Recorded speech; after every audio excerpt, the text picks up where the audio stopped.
마태복음 23장은 그 소제목이 7화입니다. 7가지의 화. 예수님께서 서기관과 바리새인들을 향해서 화 있을진저를 외치셨던 그 내용을 우리 지난주부터 살펴보고 있는 중입니다. 오늘은 그 세 번째와 네 번째 화에 대해서 살펴보겠습니다. 지난주에도 말씀을 드렸지만 이 7화의 내용을 이해함에 있어서 가장 중요한 것은 단순하게 서기관과 바리새인들이 백성들에게 하나님의 말씀을 가르칠 때에 자신들은 하나님의 말씀을 가르치기는 했지만 자신들은 그 말씀대로 살지 않았다더라, 언행이 일치되지 않았다더라, 이런 이야기를 하는 게 전혀 아닙니다. 언행이 일치되지 않으면 바리새인이 될 수가 없습니다. 가르침과 그 삶이 일치하지 않으면 서기관과 바리새인이 될 수도 없고 그 백성들이 존경하지도 못하겠죠. 서기관과 바리새인들은 하나님이 주신 이 말씀, 이 율법을 한치의 오차도 없이 전부 흠도 없이 지켜냈던 사람들이고 자신들이 그렇게 살고 있었기 때문에 백성들로부터 존경을 받았던 사람들입니다. 서기관과 바리새인들은 정말 백성들에게 하나님의 말씀, 이 율법을 잘 가르쳐서 영생을 전달해 주고자 했고 하나님의 백성 모두가 다 하나님이 주시는 그 복을 누리며 살기를 원했던 이스라엘의 선생이요 아버지요 지도자였습니다. 근데 문제는 요한복음 5장 39절에 나와 있는 것처럼 너희가 성경에서 영생을 얻는 줄 생각하고 성경을 연구하거니와 이 성경이 내게 대하여 증언하는 것이니라. 서기관과 바리새인들이 영생을 얻기 위해, 복을 받기 위해 그렇게 열심히 성경을 연구하고 가르치고 있는데 사실 이 성경은 누구에 대한 이야기라고요? 예수 그리스도. 그러니까 이 성경이 말씀하고 있는 영생은 예수님이요, 예수님이 성경이 말하고 있는 복입니다. 근데 문제는 서기관과 바리새인들의 눈에는 성경이 말씀하고 있는 이 영생, 성경이 말씀하고 있는 그 복이 예수님으로 보이지 않더라. 이게 문제가 되는 거죠. 예수님이 천국으로 보이지가 않더라.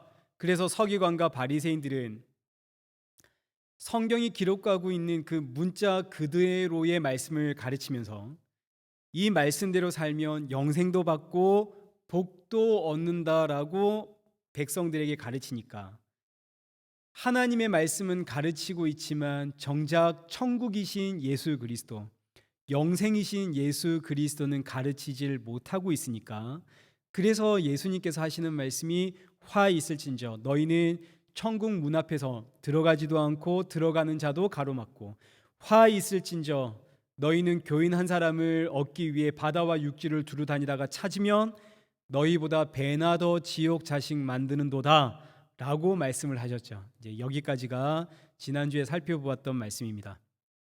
오늘 살펴볼 세 번째와 네 번째 화도 이제 같은 맥락입니다. 서기관과 바리새인들이 영생을 얻고자 복을 얻고자 그렇게 성경을 연구했지만 그 성경이 증거하고 있는 예수님은 안 보이죠. 그래서 이들은 보기는 보아도 보질 못하는 눈먼 인도자, 맹인들입니다. 어리석은 맹인들, 눈먼 인도자.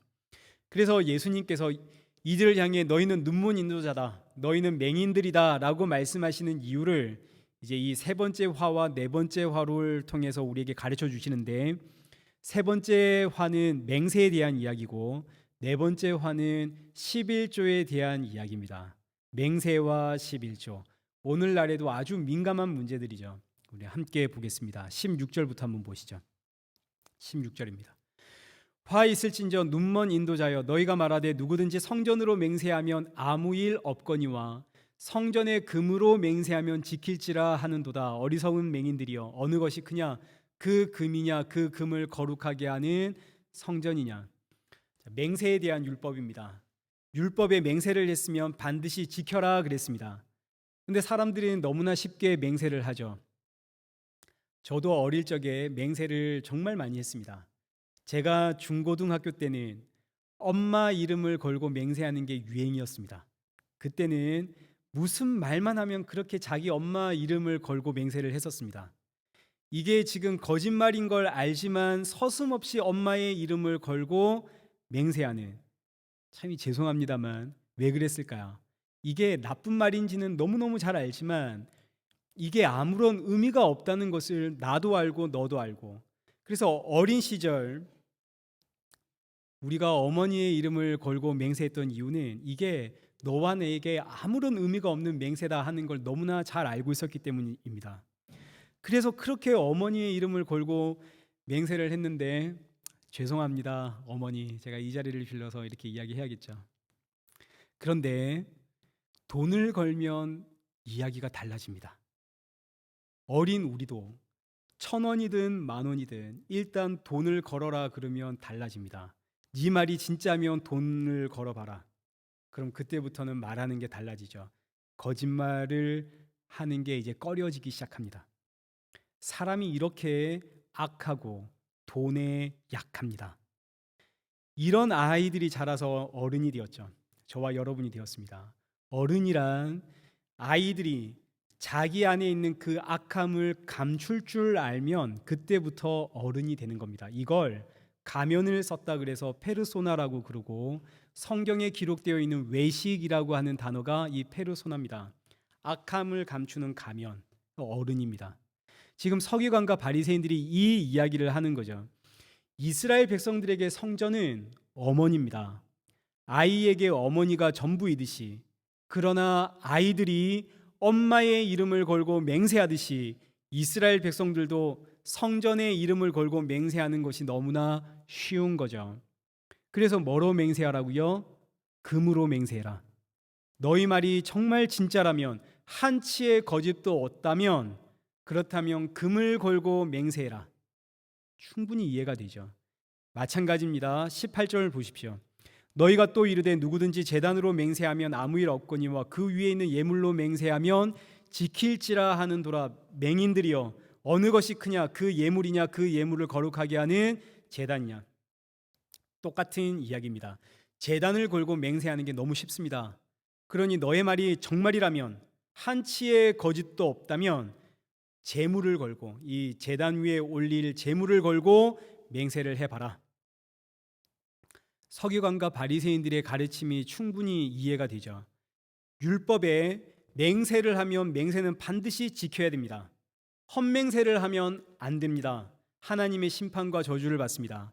그래서 서기관과 바리새인들은 이스라엘 백성들이 복을 받도록 살게 할 그 하나님의 말씀을 가르치고 전달해야 할 책임이 있기 때문에, 그래서 이 서기관과 바리새인들이 맹세할 때는 헛맹세하지 말고 심사숙고해라, 진지하게 맹세하고 맹세했다면 반드시 지켜라, 이걸 방법으로 제시한 것이 너의 맹세가 진짜라면 금이나 재물을 걸고 맹세를 해라. 율법을 흠없이 지켜내도록 가르치고자 했던 서기관과 바리새인들의 노력입니다.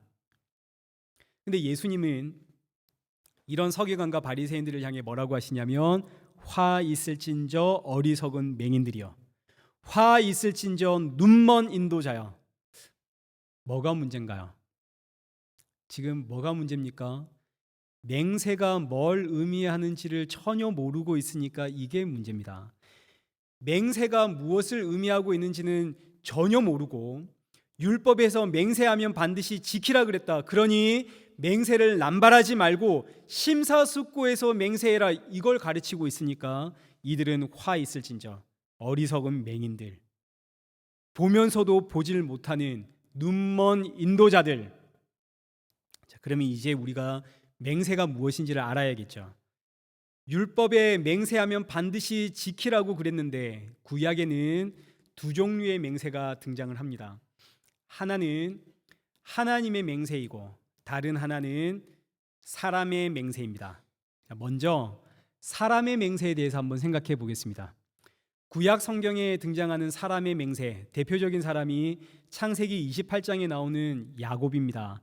야곱이 아버지도 속이고 형도 속이고 광야로 도망을 가죠. 형에게 잡히면 죽을 판입니다. 그래서 이 광야에서 야곱이 한숨 자고 일어나서 하나님께 어떤 맹세를 하게 되냐면, 우리 한번 보시죠. 출애굽기 28장 20절입니다.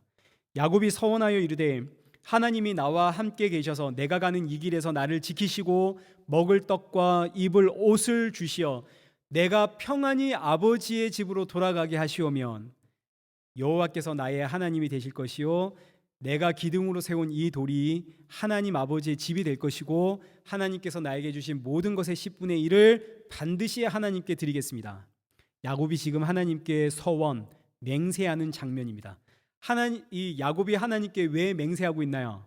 지금 급하거든요. 형이 나를 잡으러 올지 모르는데, 형이 나를 잡으면 나 죽는데, 그래서 급히 광야로 도망은 쳤고, 형은 언제 나를 잡으러 올지 모르겠고, 광야에는 먹을 것이 없고, 그래서 이 야곱이 하나님께 맹세하며 이르기를 이 길에서 나를 지켜주시고 형에게서 나를 보호해 주시고 먹을 떡과 입을 옷을 주시고 평안히 아버지의 집으로 돌아가게 하면 내가 이제 하나님만 섬기고 하나님의 집을 여기다가 짓고 내 모든 것의 10분의 1 하나님께 드리겠습니다. 근데 우리 창세기 읽어보신 분들은 압니다. 야곱이 여기에 있는 약속 하나도 안 지켰습니다.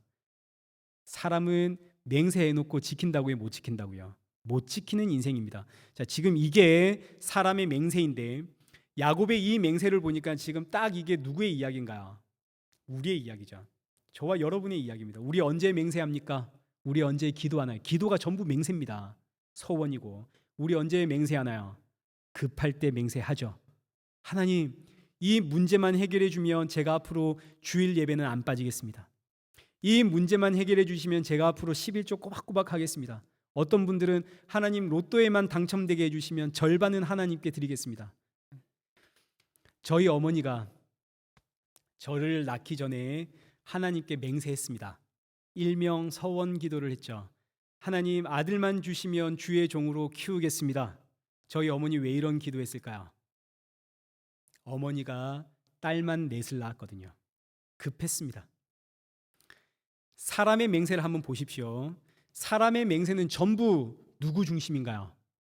나 중심이죠. 내 문제, 내 꿈, 내 비전을 위해서 내가 살려고 나를 위해서 간절히 하나님께 비는 게 사람의 맹세입니다. 그래서 사람의 맹세라고 하는 것은 철저하게 자기 사랑입니다.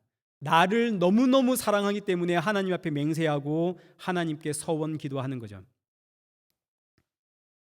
그래서 맹세하는 이유는 살아도 나를 위해, 죽어도 나를 위해, 내가 너무너무 소중하니까 맹세도 하고 서원 기도하는 겁니다. 하나님, 이 문제만 해결해 주십시오. 나 좀 잘 살게 해 주십시오. 그러니 맹세할 때마다 사람은 뭘 깨달아야 할까요? 나는 이렇게 나만 사랑하는 존재구나. 나는 이렇게 입으로만 하나님 사랑 외치지 결국 나는 나를 이렇게 사랑하는 존재구나. 이거 알아라고 맹세를 주셨습니다. 그러니 맹세할 때마다, 맹세하려고 하는 그 순간마다 사람은 회개하고 하나님께 제사를 드려야 됩니다. 이런 나의 죄 때문에, 이런 나의 죄를 위해서 어린 양을 잡아다가 어린 양의 피를 흘려야 하는 거죠. 그래서 성경은 사람에게 맹세하지 말라 그랬습니다. 맹세한 것은 반드시 지켜야 하지만 성경이 말하고 있는 맹세는 사람을 향한 맹세가 아닙니다. 사람은 맹세를 지킬 수 있는 존재가 아닙니다. 저도 살아오면서 얼마나 많은 맹세했는지 모릅니다. 특히 제가 죄에 대해서는 정말 수도 없이 맹세를 했습니다. 하나님, 제가 다시는 이런 죄 안 짓겠습니다. 돌아서면 그 죄를 짓고 있는 저만 경험한 거 아닐 겁니다. 제가 가벼운 예로, 무거운 예를 들면 여러분 다 시험에 드니까 가벼운 예로, 제가 학창 시절에 욕을 그렇게 많이 했습니다. 욕이 입에 붙었습니다.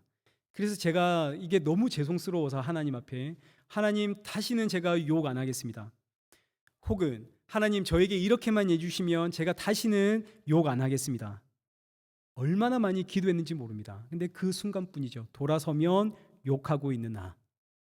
저에게 이제 7학년이 되어지는 아들이 하나 있습니다. 제가 매를 들면 진짜 싹싹 빕니다. 그런데 돌아서면 끝입니다. 저를 닮았습니다. 그래서 성경은 맹세하지 말라 그랬습니다. 전도서 5장을 한번 보시죠. 전도서를 기록한 솔로몬이 사람이 왜 맹세를 하는지를 깨달았습니다. 그래서 기록을 했습니다. 4절부터 4절, 네가 하나님께 서원하였거든 갚기를 더디게 하지 마라. 하나님은 우매한 자들을 기뻐하지 아니하시나니 서원한 것을 갚아라. 서원하고 갚지 아니하는 것보다 서원하지 아니하는 것이 더 낫다. 이 말씀 보니까 하나님께 서원했다면, 맹세했다면 그 반드시 갚아라. 그런데 서원하지 않는 것이 훨씬 낫다. 하나님 앞에 맹세하지 않는 것이 훨씬 더 낫다. 그러면서 결론이 뭐냐면 그 이유가 7절입니다. 꿈이 많으면 헛된 일들이 많아지고 말이 많아도 그러하니 오직 너는 여호와를 경외할지니라. 꿈이 많으면 헛된 말이, 헛된 일들이 많아지고, 여기서 헛된 일, 말이 많아지는 것들, 이거 전부 다 서원과 맹세를 뜻하는 겁니다. 꿈이 많아지면 내 비전, 내 꿈, 내 소원이 많아지면 많아질수록 뭐 더 많아진다고요? 하나님께 간구하고 비는 맹세와 서원도 많아지는 겁니다. 하나님 시험에 합격만 하게 해주시면, 하나님 회사에 취직만 하게 해주시면 꿈이 많을수록 맹세도 많아지고 말도 많아지죠. 맹세와 서원이 많아진다는 말은 내가 나를 너무너무 사랑한다는 뜻입니다. 그래서 솔로몬이 뭐라고 이야기하나요? 제발 그러지 말고 너 하나님 경외하기를 배워라. 맹세 좀 하지 말고 서원 좀 하지 말고 제발 하나님 경외하기를 배워라.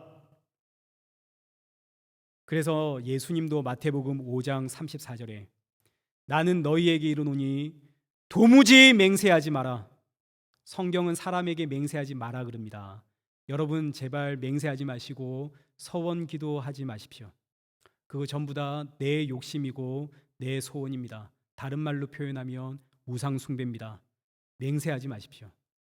그럼 목사님, 성경에 나와 있는 그 수없이 많은 맹세들은 다 뭡니까? 그건 전부 다 하나님의 맹세입니다. 맹세를 하고 그 맹세를 지키시는 분은 하나님뿐입니다. 사람은 아무리 맹세해도 돌아서면 끝입니다. 하나님만 맹세하시고 하나님만 그 맹세를 지키십니다. 하나님이 어떤 맹세를 하셨나요? 하나님께서 아브라함을 불러서 내가 너에게 땅을 주고 내가 너에게 씨를 주겠다. 이 땅과 씨를 주겠다라고 하는 이 맹세를 이루어가는 성경이 구약 성경입니다. 하나님께서 아브라함의 후손들에게 어떻게 그 약속한 땅을 주셨는지, 아브라함에게 약속한 그 씨가 누구인지 이거 이야기하는 게 구약 성경 아닙니까? 그래서 맹세하면 반드시 지켜라, 이건 하나님의 이야기입니다. 하나님의 자기 의지, 하나님의 자기 각오, 하나님의 자기 열심, 하나님께서 자기 스스로에게 맹세하시고 하나님께서 사람들 앞에서 맹세하는 이야기가 창세기. 하나님께서 자기 맹세대로 430년 동안 애굽에서 종살이하고 있는 이스라엘 백성들을 출애굽해서 약속의 땅으로 끌고 가는 성경이 출애굽기. 그 약속의 땅에서 어떻게 살아야 하는지 그 방법 알려주는 성경이 레위기, 민수기, 신명기. 약속의 땅에 들어가서 그 땅을 차지해가는 이야기가 여호수아. 그런데 그 약속의 땅에 들어가서 자기 마음대로 살더라, 사사기. 자기들 마음대로 살아가는 이스라엘 백성들이 하나님께 핑계를 대기를 우리에게 왕이 없어서 그렇습니다. 왕 주십시오. 이게 열왕기와 역대기. 왕을 주었더니 그럼에도 불구하고 자기 마음대로 살더라. 그래서 너희 그렇게 살면 안 된다 외치는 성경이 선지서. 그러나 결국 우상 숭배와 각종 죄로 인해서 약속의 땅에서 쫓겨나 버려 포로가 되어버린 이스라엘 백성들. 그래서 다시 새롭게 시작하는 성경이 신약 성경. 신약 성경이 시작될 때 나라를 잃어버린 이스라엘 백성들이 구약 성경을 통해서 하나님께서 분명히 맹세하셨는데 우리에게 땅 주신다고, 하나님께서 분명히 우리를 구원할 아브라함의 자손 주신다고 하셨는데 대체 그 아브라함의 자손은 언제 오시나? 하나님은 대체 우리에게 언제 그 땅 주시나? 그래서 시작하는 신약 성경 첫 성경 마태복음 1장 1절이 아브라함과 다윗의 자손 예수 그리스도의 세계라. 하나님께서 맹세하신 그 아브라함의 자손이 드디어 왔다고. 그분이 예수님이라고. 이게 성경 전체의 이야기 아닙니까? 하나님께서 맹세하신 걸 지켜나가는 이야기가 신구약 성경 전체의 이야기입니다. 그러니 적어도 하나님의 말씀을 가르친다는 서기관과 바리새인들이라면 맹세를 가르칠 때 누구의 맹세를 가르쳐야 하겠습니까? 사람의 맹세는 자기 사랑에 대한 이야기고, 하나님의 맹세는 하나님이 이루어 가시는 하나님의 나라와 그 아들의 이야기, 성경 전체의 이야기인데, 서기관과 바리새인들이라면 어떤 맹세 가르쳐야 할까요? 적어도 이 하나님의 맹세 가르쳐야 하지 않겠습니까? 그런데 서기관과 바리새인들, 이 하나님의 맹세는 눈에 보이지도 않고 백성들에게 사람의 맹세, 어떻게 하면 자기 사랑을 이룰 수 있는지, 어떻게 하면 하나님으로부터 복을 받을 수 있는지, 어떻게 하면 너의 꿈과 너의 비전 이룰 수 있는지, 그 맹세, 그 서원 이야기하고 있으니 예수님께서 그들에게 하는 말이, 화 있을진저 이 눈먼 인도자들아, 이 어리석은 맹인들아, 질책하시는 거죠. 눈먼 맹인들은 아무리 성경을 보아도 맹세가 뭔지 보이지가 않습니다. 그러니 위기의 상황이 닥치면, 급해지면 어떻게 해서든 나 살아보려고 하나님께 맹세합니다. 하나님 살려만 주시면 제가 이렇게 하겠습니다. 반대로 성도는 위기의 상황이 오면, 물론 그 위기를 모면하고 싶은 것은 사람의 본성입니다. 그러나 성도는 맹세하지 않습니다. 왜요? 지금 이 위기 하나님 아시나요? 모르시나요? 아시죠? 그럼 지금 이 위기 누가 주셨나요? 하나님이 주셨습니다. 이 위기는 하나님께서 나를 이 땅에서 끊어내시는 방법 중에 하나입니다. 출세상시키려고 주신 위기입니다. 그러니 성도는 하나님 도와주십시오, 문제 해결해 주십시오, 그러지 않습니다. 하나님 이거 모르시는 거 아니거든요. 사도 바울을 한번 보십시오. 고린도후서 11장 23절. 사도 바울이 얼마나 고난을 당하는지 그 내용이 쭉 기록이 되어집니다. 23절, 내가 수고를 넘치도록 하고 옥에 갇히기도 더 많이 하고 매도 수없이 맞고 여러 번 죽을 뻔하였으니 유대인들에게 40에서 하나 감한 매를 5번 맞았으며 3번 태장으로 맞고 1번 돌로 맞고 3번 파선하고 일주야를 깊은 바다에 지냈으며, 여기서 일주야를 깊은 바다에 지냈다는 말은 일주일 동안 의식을 잃어버렸다, 이런 뜻입니다. 여러 번 여행하면서 강도의 위험, 동족의 위험, 이방인의 위험, 시내의 위험, 광야의 위험, 바다의 위험, 거짓 현재 중의 위험을 당하고, 또 수고하며 애쓰고 여러 번 자지 못하고 줄이며 목마르고 여러 번 굶고 춥고 헐벗었노라. 사도 바울이 이 모진 고난을 당할 때마다, 이 위기의 순간마다 하나님께 무릎 꿇고 하나님 도와주십시오, 하나님 문제 해결해 주십시오, 그렇게 하시면 제가 이렇게 하겠습니다, 이런 내용 여러분 보셨습니까? 베드로가 복음 전하다가 감옥에 갇혔습니다. 다음 날 사형이 집행된답니다. 그때 베드로가 하나님 도와주십시오, 살려주십시오, 이런 성경 보셨습니까? 사도 바울도 알고 사도 베드로도 알죠. 이 모든 고난 누가 주신 거? 하나님이 주신 거. 좁게 보면 하나님께서 나를 이 세상에서 출세상시키려고 주신 고난이요, 넓게 보면 이런 내 삶을 통해 누군가를 구원하시려고, 복음이 무엇인지를 가르쳐 주기 위해, 성경을 완성하기 위해 하나님이 나에게 주신 환경. 그래서 사도 바울은 이 문제 해결해 주시면 제가 이렇게 하겠습니다, 이런 맹세하지 않습니다. 오히려 사도 바울은 고린도전서 15장 31절 보십시오. 나는 날마다 죽노라. 이게 사도 바울의 자랑입니다. 나는 날마다 죽습니다. 여러분 나는 날마다 죽습니다. 이게 자랑입니다. 왜요? 예수님을 나의 주인으로, 나의 머리로, 나의 주인으로 모셨거든요. 예수님이 나의 머리요 주인이시니 나는 날마다 죽습니다. 오늘 저와 여러분에게, 각자에게 말 못할 힘든 어려운 일들이 있는 거 다 압니다. 저에게도 있습니다. 근데 이거 하나님 아시나요? 모르시나요? 다 알죠. 하나님 알고 계실 뿐만 아니라 심지어 하나님께서 적극적으로 우리에게 주신 환경입니다. 하나님께서 우리에게 주신 어려움들입니다. 그럼 우리 이때 어떻게 반응해야겠습니까?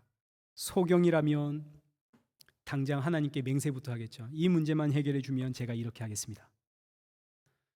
눈뜬 자라면, 눈이 열린 자라면, 이 세상에서 출애굽시키시려고, 저를 끊어놓으시려고 이런 상황 주셨군요. 오늘도 복음의 통로 되라고 이런 상황 주셨군요. 예, 오늘 제가 여기서 죽겠습니다. 근데 누가 이런 신앙생활 하고 싶겠습니까? 누가? 힘들 때 기도했더니, 서원했더니 짠 하고 인생 역전하는 이런 멋진 신앙생활 하고 싶지, 누가 힘들 때 예, 오늘도 기꺼이 죽겠습니다, 누가 이런 신앙생활 하고 싶겠습니까? 누가? 그래서 믿음이라고 하는 것은 기적입니다. 사도행전 1장 8절, 오직 성령이 너희에게 임하시면 너희가 권능을 받고 예루살렘과 온 유대와 사마리아와 땅끝까지 이르러 내 증인이 되리라. 성령이 임하면, 믿음이 임하면 예수님의 증인이 됩니다. 성도가 되기 전에는 내 꿈과 내 비전 위에서 살았습니다. 이 세상에서 잘 살고 잘 먹고 성공하려고 살았죠. 성령이 임하자, 믿음이 내 안에 들어오자 내 꿈과 내 비전이 예수님의 증인입니다.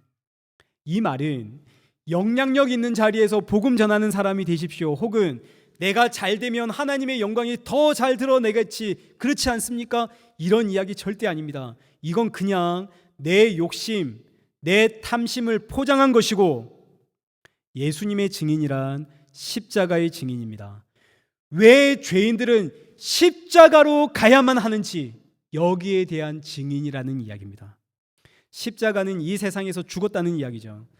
성도는 때로는 이 세상에서 정말 죽은 것 같은 모습을 보입니다.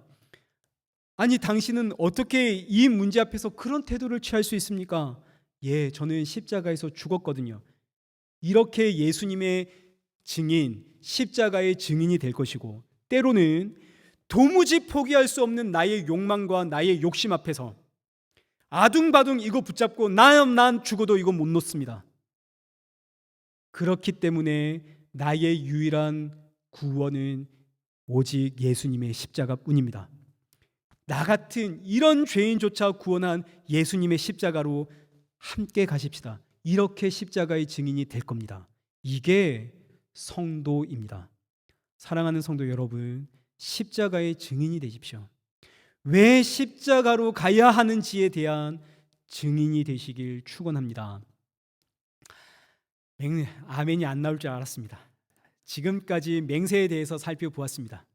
이제 11조에 대한 내용을 살펴보겠습니다. 이제 23절을 보시죠. 화 있을진저 외식하는 서기관들과 바리새인들이여, 너희가 박하와 회양과 근체의 11조는 들이되 율법에 더 중한 바 정의와 긍휼과 믿음은 버렸도다. 그러나 이것도 행하고 저것도 버리지 말아야 할지니라. 맹인된 인도자여, 하루살이는 걸러내고 낙타는 삼키는도다.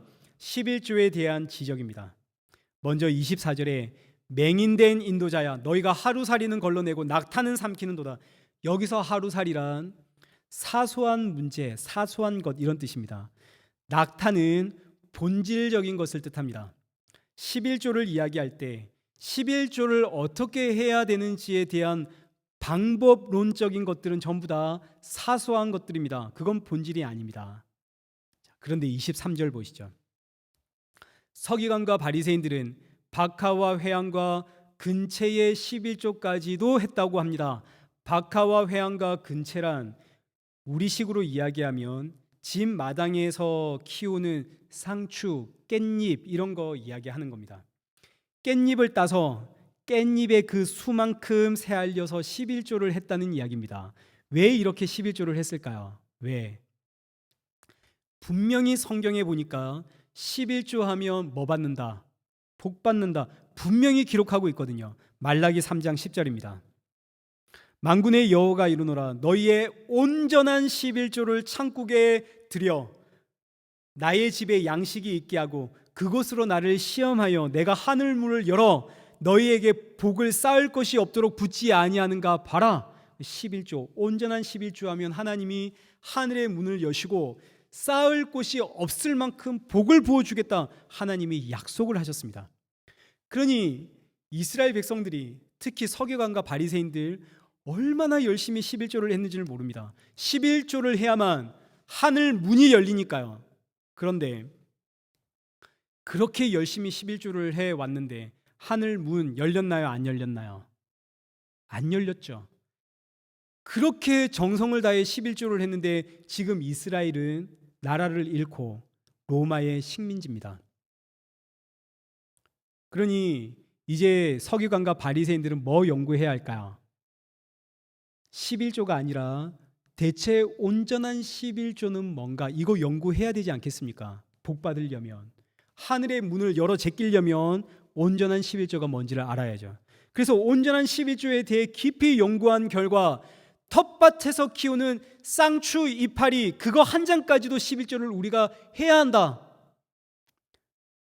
그래야만 하늘 문이 열리니까요. 하늘 문을 열려면 온전한 11조 해야 되니까. 온전한 11조 해야 하는 이유가 뭐라고요? 내가 복 받으려고. 이게 전부 다 우상 숭배입니다. 오늘날 교회에 제가 그런 논쟁하는 건 많이 봤습니다. 11조를 할 때 설교 시간에 세금 전으로 해야 되냐, 세금 후로 해야 되냐, 뭐 이런 이야기 하는데 왜 이런 고민할까요? 온전한 11조를 해야만 복 받으니까. 그렇게 해서 복 받았다는 사람들이 있으니까 나도 그 복을 받겠다고. 이게 전부 우상 숭배의 이야기입니다. 탐심이 곧 우상 숭배니라. 11조를 해서 세상 복을 받고야 말겠다라는 세상 탐심이 가득한 우상 숭배자들의 이야기입니다. 이 이야기가 오늘 본문 서기관과 바리새인들의 이야기죠. 이들은 텃밭의 상추, 깻잎 그 한 장까지도 11조를 했습니다. 또 그렇게 가르치고 있습니다. 그래서 예수님께서 그들을 향해 화 있을진저 어리석은 맹인들아, 이 눈먼 인도자야. 11조를 어떻게 해야 하는지 그 방법은 하루살이와 같은 사소한 것들인데 그건 심각하게 다루면서 낙타 11조의 본질에 대해서는 전혀 고민하지 않는 이 악한 자들아. 그래서 23절에 너희가 11조는 드리고 있지만 그보다 중요한 11조의 본질, 11조 안에 담겨있는 정의와 긍휼과 믿음은 버렸도다. 자, 그러니 이제 우리는 11조 안에 담겨있는 정의가 무엇이고 11조 안에 담겨있는 긍휼이 무엇이고 11조 안에 담겨있는 믿음이 무엇인지 알아야겠죠. 11조를 어떻게 하느냐, 이건 전혀 중요한 게 아닙니다. 이건 하루살이와 같은 이야기입니다. 11조를 해야 됩니까? 말아야 됩니까? 이것도 전부 다 이거 하루살이와 같은 이야기입니다. 이건 하나도 중요한 거 아닙니다. 11조 안에 담겨있는 정의와 긍휼과 믿음이 무엇인지를 알아야 됩니다. 그래야만 온전한 11조를 알게 되어지고, 온전한 11조를 알면, 온전한 11조를 내가 하게 되어지면 반드시 하늘의 문 열리고 복이 쏟아집니다. 틀림없습니다. 저도 경험했습니다. 그러니 이 시간, 여러분 짧은 시간이지만 제발 졸지 마시고 딴짓하지 마시고 온전한 11조가 무엇인지를 꼭 아시고 이 온전한 11조 하셔서 하늘 문이 열려서 복이 쏟아지는 거 다 경험했으면 좋겠습니다. 이제 시간이 많이 지났기 때문에 최대한 짧고 간단하게 제가 말씀을 드리겠습니다. 최초의 11조는 아브라함이 드렸는데 최초의 11조가 어떤 배경 속에서 드려졌는지는 제가 말하지 않겠습니다. 이건 넘어가겠습니다. 그러나 아브라함이 드린 그 11조의 정신은 중요하죠. 11조의 정신은 하나님이 다 주셨다입니다. 모든 것을 하나님이 주셨고 전부 하나님의 것입니다. 이게 11조입니다. 11조가 담고 있는 정신. 많은 분들이 여기까지는 너무너무 잘 압니다. 11조는 다 하나님의 것이고 하나님이 나에게 주셨기 때문에 내가 드리는 겁니다. 여기까지는 너무 잘 아는데 이건 그런데 그렇게 중요한 거 아닙니다. 이거 별로 중요하지 않습니다. 이거보다 훨씬 더 중요한 게 11조 안에 담겨있는 정의와 긍휼과 믿음인데 이거 모르시는 분들이 상당히 많습니다. 이걸 알아야 온전한 11조가 됩니다. 먼저 11조에 담긴 정의. 여러분, 정의가 뭡니까? 다른 말로 공의. 죄인은 어떻게 하는 게 정의인가요? 죄인은 반드시 죄의 대가를 지불해야만 이게 정의가 되겠죠. 이게 정의로운 사회 아닙니까? 정의. 이스라엘 백성들이 출애굽할 때 마지막 재앙이 장자의 죽음입니다. 성경에서 장자는 대표의 원리입니다. 장자가 죽으면 다 죽은 겁니다. 장자가 살면 모두가 사는 겁니다. 장자는 전부를 뜻합니다. 출애굽의 마지막 재앙이 장자의 죽음인데, 이 장자의 죽음은 이스라엘 민족이라고 해서 예외가 아닙니다. 애굽 사람이든 이스라엘 사람이든 이날 모든 장자는 다 죽습니다. 장자가 죽는다는 말은 모두가 다 죽는다는 이야기죠. 자, 이 사건은 아담과 하와의 선악과 사건 이후로 아담에게 속한 인생은 전부 다 반드시 죽는다라는 뜻입니다. 이게 장자의 죽음입니다. 10번째 재앙. 아담이 하나님의 장자 아닙니까? 아담에게 속한, 장자인 아담에게 속한 인생은 전부 다 죽습니다. 이게 10번째 재앙입니다. 장자의 죽음. 사람은 죄로 인해 반드시 죽습니다. 그런데 너무너무 놀랍게도 애굽 사람이든 이스라엘 사람이든 그 장자가 죽어야 하는 그날 밤에 어린 양을 잡아다가 집에 피를 뿌리면 죽음이 넘어갑니다. 유월절이라 그러죠. 어린 양의 죽음. 하나님이 허락하신 그 어린 양의 피로 장자가 살았습니다. 그럼 이제 이 장자는 하나님의 어린 양의 목숨과 바꾸었으니까 이 장자는 이제 누구의 것인가요? 이제 하나님의 것이 되겠죠. 하나님의 어린 양의 피로 값주고 하나님이 사신 겁니다. 장자가 살았다는 말은 장자에게 속한 가족은 다 살았다는 이야기입니다. 이 내용이 예수님께로 고스란히 이어져서 예수님께서 이 땅의 둘째 아담, 부활의 첫 장자가 되셨기 때문에 예수님께 속한 자는 전부 다 새 생명을 얻죠. 그 이야기입니다. 유월절 어린 양의 죽음으로 장자가 살아난 이야기, 이 이야기가 11조 안에 고스란히 담겨 있습니다. 그래서 하나님께서 11조를 하라고 할 때 첫 소산, 처음 태어난 것, 처음 거둔 것은 전부 다 내 것이다. 왜? 어린 양의 피로 값주고 내가 샀으니까. 너희의 처음 태어난 모든 장자는 전부 다 누구의 것? 내 것이다. 이게 11조에 담겨 있는 정의입니다. 정의란, 죄는 반드시 심판하는 게 정의 아닙니까? 악을 심판하는 게 정의입니다. 아담 이후로 모든 인생은 죄인입니다. 반드시 죄의 대가 받아야 됩니다. 그런데 이 죄의 대가를 누가 대신 받았나요? 하나님의 어린 양이. 하나님의 어린 양이 대신 죽음으로 내가 살았다는 이 이야기, 이 하나님의 정의가 11조 안에 담겨 있습니다. 이게 11조에 담겨 있는 정의입니다. 그러니 11조는 하나님의 어린 양으로 인해 내가 살았다는 내 생명의 값이요, 동시에 내가 어떻게 살았다고요? 하나님의 어린 양. 그 하나님의 어린 양이 죽음으로 내가 살았습니다. 이거 기억하게 하는 것이 11조의 첫 번째 기능입니다. 11조에 담겨 있는 정의. 그러니 11조는 누구를 기억하라고 주신 제도인가요? 나를 살리려 십자가에 죽으신 하나님의 어린 양, 그 예수 그리스도의 보혈 기억하라고 주신 제도가 11조입니다. 그러니 11조를 하느냐 하지 못하냐 이건 전혀 중요하지 않습니다. 11조를 하든 11조가 아까워서 못하든 아무튼 11조를 기억할 때마다 월급을 받아서 11조를 해야 할까 말아야 할까 생각할 때마다 뭘 기억하라고요? 날 살리려 십자가에 죽으신 하나님의 어린 양, 그 예수 그리스도의 보혈 기억해라. 이게 11조입니다. 11조를 해야 됩니까 말아야 됩니까? 이건 하루살이와 같은 이야기입니다. 이건 아무 문제가 아닙니다. 날 살리신 예수의 영이 내 안에 크게 역사하면 11조 하면 되는 것이고, 날 살리신 예수의 영이 야 이번 달은 너 돈 쓸 때도 많은데 빚내지 말고 그냥 살아라. 그럼 그냥 하시면 됩니다. 이건 아무 문제가 안 되는 겁니다. 전혀 중요하지 않습니다. 11조를 해야 합니까 말아야 합니까? 하나도 중요하지 않습니다. 11조에 담겨있는 제도, 그 본질, 그 11조라는 것 자체가 저와 여러분에게 얼마나 큰 은혜를 주는지 이거 보셔야 되는 겁니다. 둘째, 11조 안에 담겨있는 국률입니다. 11조는 레위 지파를 먹여 살리는 제도입니다. 이스라엘의 모든 장자는 하나님께서 하나님의 어린 양의 피로 값주고 사셨습니다. 이스라엘의 모든 장자는 그래서 이제 하나님의 일을 해야 됩니다.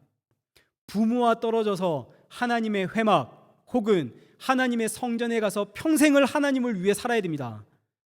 근데 그럴 수가 없죠. 그래서 하나님께서 한 지파를 택했습니다. 레위 지파입니다. 모든 이스라엘의 장자의 역할을 레위 지파가 대신하도록 했습니다. 그래서 이스라엘의 모든 장자들, 하나님의 어린 양의 그 핏값으로 구원을 받은 그 장자의 역할을 레위 지파가 담당을 하고, 나머지 이스라엘의 12지파는 그 장자의 값, 그 생명의 값을 레위 지파에게 주었습니다. 그래서 레위 지파는 기업이 없습니다. 땅도 없습니다. 성전에서 일하고 이스라엘 백성들이 주는 11조로 이들이 먹고 살았습니다. 오늘날에는 목사가 레위 지파와 같은 역할을 하죠. 목사는 제사장은 아닙니다. 그러나 마치 레위 지파처럼 교회에서 일하고 말씀을 전하고, 말씀을 듣는 성도는 생명의 값으로 목사를 먹여 살리면서 이 생명의 말씀을 잘 전달해 주세요. 이렇게 하는 거죠. 이제 오늘날의 시스템입니다. 근데 여기서 끝나는 이야기가 아닙니다. 11조는 레위 지파만 먹여 살리는 것이 아니라 고아와 과부와 나그네도 먹여 살립니다. 이게 핵심입니다. 신명기 14장 28절을 보십시오. 이제 다 끝나가니까 조금만 더 집중하시면 됩니다. 신명기 14장 28절, 매 3년 끝에 그의 소산의 10분의 1을 다 내어 내 성읍에 저축하여 너희 중에 분깃이나 기업이 없는 레위인과 내 성중에 거류하는 객과 고아와 과부들이 와서 먹고 배부르게 하라. 그리하면 내 하나님 여호와께서 내 손으로 하는 범사에 내게 복을 주시리라. 이게 11조에 담겨 있는 국률입니다. 11조는 레위인만 먹여 살리는 것이 아니라 누구도 먹여 살린다고요? 고아와 과부와 나그네. 그러면 이제 보시죠. 지난주에도 잠시 언급을 했지만 누가 고아이고 누가 과부이고 누가 나그네입니까? 선악과 사건으로 하나님 아버지로부터 끊어져 버린 저와 여러분이 고아입니다. 맞습니까? 신랑이신 하나님으로부터, 선악과 사건으로 나의 신랑이신 하나님으로부터 쫓겨난 저와 여러분이 과부입니다. 선악과 사건 이후로 하나님의 본향, 그 에덴 동산에서 쫓겨나 버린 저와 여러분이 이 땅에서 나그네입니다.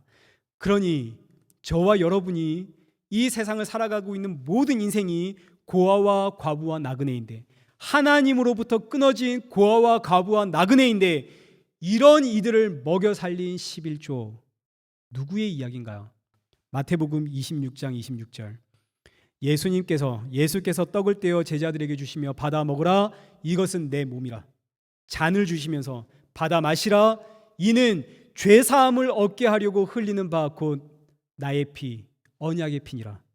자신의 살과 피를 주심으로 하나님으로부터 끊어져 있는 고아와 과부와 나그네를 먹이신 분 누구신가요? 예수님. 그러니 11조에 담겨 있는 국률은 누구의 이야기인가요? 너와 나를 구원하기 위해 십자가에서 그 살과 피를 전부 남김없이 아낌없이 모두 쏟아낸 하나님의 어린 양 예수 그리스도가 11조에 담겨 있는 국률입니다. 모든 장자는 다 죽어야 되는데 그 장자를 살리기 위해 죄 없는 하나님의 어린 양이 죽은 이야기, 11조에 담긴 국률. 그래서 11조는 너와 나를 살리기 위해 내 살과 피를 전부 내어주신 그 예수 그리스도 기억하게 하는 제도가 11조입니다. 마지막으로 11조에 담겨 있는 믿음이라고 하는 것은 앞서 이야기했던 모든 이야기들의 집합입니다. 고아와 과부와 나그네를 먹여 살리시는, 너와 나의 죄를 대신하여 피를 흘리신 그 하나님의 어린 양이 반드시 온다. 그 아브라함의 자손, 그 씨가, 그 구원자가 반드시 온다. 이게 11조에 담겨 있는 믿음입니다. 이 믿음이 신약으로 넘어가면 마라나타, 아멘 주 예수여 어서 오시옵소서. 그래서 11조를 할 때마다 혹은 11조를 생각할 때마다 우리 주 예수 그리스도 다시 오신다. 이것이 11조에 담겨 있는 믿음입니다. 그러니 11조를 해야 합니까 말아야 합니까? 이건 정말 너무너무 유치한 이야기입니다. 신약 시대에도 11조라는 게 있습니까? 그런 질문은 제발 하지 마십시오. 이거 하루살이 같은 이야기입니다. 11조를 묵상할 때 11조 자체가 우리에게 주는 그 신앙의 유익, 11조 안에 담겨 있는 정의와 공의와 믿음, 날 구원하신 하나님의 어린 양, 고아였고 과부였고 나그네였던 나에게 그 살과 피를 아낌없이 내어주신 예수 그리스도의 십자가, 그 예수님이 다시 오신다. 이게 온전한 11조입니다. 그러니 교회 안에 11조가 사라지면 그건 이제 더 이상 교회 아닙니다. 교회가 11조 강조하는 것은 너무너무 당연하고 할 수만 있다면 더 강조해야 하는 것이 11조입니다. 여러분 11조 하십시오. 이 이야기는 여러분에게 지금 11조 해라 하지 마라 이런 유치한 하루살이 같은 이야기가 아닙니다. 11조의 공의, 나 같은 죄인을 살리신 하나님의 어린 양, 11조의 긍휼, 고아와 과부와 나그네였던 나에게 그 살과 피를 아낌없이 내어주심, 11조의 믿음, 그 예수님이 다시 오십니다. 이거 아는 게 온전한 11조라는 이야기입니다. 이 온전한 11조를 알게 되니까 보십시오. 하늘의 문이 열리죠. 복이 쏟아집니다. 이 복이 무슨 복인가요? 날 구원하신 예수 그리스도. 그분이 밝히 보이는 게 하늘 문이 열리는 거 아닙니까? 그분이 밝히 보이는 게 싸울 곳이 없을 만큼 쏟아지는 하늘의 복 아닙니까? 이 복이 오늘 모여있는 여러분에게 임하길 축원합니다.